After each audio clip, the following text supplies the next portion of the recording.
به نام خدا، فیروزی هستم از مجموعه فدک سرما. توی این ویدیو آموزشی قصد داریم به شما همراهان عزیز کارکرد و شرایط نگهداری سردخانه جسد رو توضیح بدیم. همینطور که میبینید سردخانه جسد هست با 8 تا کشو، کمپرسور و کندانسور و یونیت رو بالا داریم.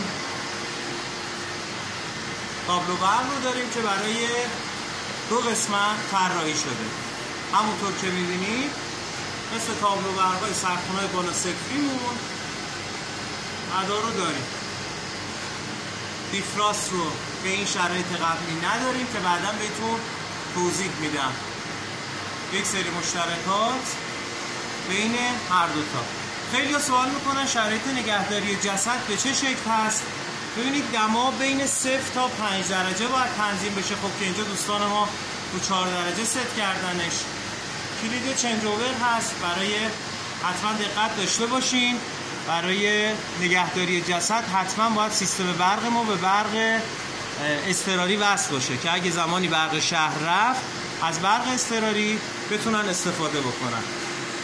خب سوال میکنن که اواپراتور یا تهویه داخل سالن، داخل خود اتاق باید چه شکلی باشه. ببینید معمولا به این شکل هست. نگاه کنید، اواپراتور داخل این قسمت هست.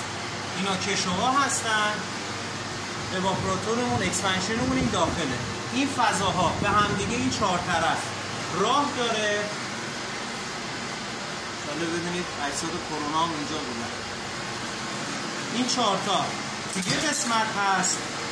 توی این قسمت هم مشابه به همون یک اواپراتور داریم که دماش هم شما اینجا مشاهده میکنید. این هم یک اواپراتور ما هست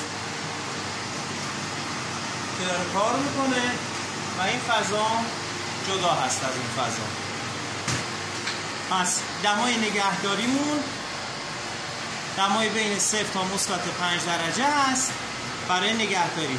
دقت داشته باشین تو شرایطی که قراره که تو پزشکی قانونی یا جای دیگه اگه قرار باشه جسد بیشتر از چند روز بمونه دما به زیر 0 میاد.